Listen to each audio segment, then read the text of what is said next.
Hello. എപ്പോൾ ബേക്കറിയിൽ പോയാലും ഞാൻ മേടിക്കുന്ന ഒരു സാധനമാണ് ഈ ജംബോ ഹൈഡൽബീറൻ മഫിൻസ്. അപ്പോൾ നമുക്കിത് ഉണ്ടാക്കാം. അതിന് വേണ്ടിയിട്ട് 2 മുട്ട, ഒരു 1/2 കപ്പ് ഷുഗർ, 1/4 കപ്പ് ബട്ടർ അല്ലെങ്കിൽ സൺഫ്ലവർ ഓയിൽ, ഒരു പിഞ്ച് സോൾട്ട്, കുറച്ച് വാനില ഷുഗർ ഇത്രയും ചേർത്ത് നന്നായിട്ട് ബീറ്റ് ചെയ്ത് വെക്കാം. ഇതിനകത്തിലോട്ട് നമ്മുടെ ഡ്രൈ ഇൻഗ്രീഡിയൻസ് ആഡ് ചെയ്യാം. 1/2 കപ്പ് മൈദ, 1 teaspoon baking powder, 1 teaspoon baking soda ഇത്രയും ചേർത്ത് നന്നായിട്ട് ഫോൾഡ് ചെയ്തെടുക്കാം.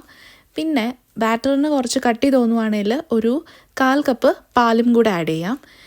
ഇത് ഒത്തിരി ഓവർ മിക്സ് ചെയ്യല്ല കേട്ടോ. നിഷ് സുഫീൽ മിഷൻ അങ്ങനെ ചെയ്ത് കഴിഞ്ഞാൽ നമ്മുടെ കൺസിസ്റ്റൻസി കിട്ടത്തില്ല. ഇനി ഹൈഡൽബീറൻ നന്നായിട്ട് വാഷ് ചെയ്ത് പാറ്റ് ഡ്രൈ ചെയ്ത് വെക്കാം. ഇതിനെ കുറച്ച് മൈദയും കൂടെ ആഡ് ചെയ്ത് നമ്മുടെ ബാറ്ററിലോട്ട് ഫോൾഡ് ചെയ്ത് എടുക്കാം. ഇനി 180 ഗ്രാഡ് സെൽഷ്യസിൽ പ്രീ ഹീറ്റ് ചെയ്ത ഓവനിൽ ഒരു 20 to 25 മിനിറ്റ് 180 ഡിഗ്രി സെൽഷ്യസിൽ ബേക്ക് ചെയ്തെടുക്കാം. അപ്പോൾ ഒരു സ്മെല്ല് വരും. ദാറ്റ് ഈസ് ഉൺഗൗബ്ലിഷ്. അടിപൊളിയാണ്. അപ്പോൾ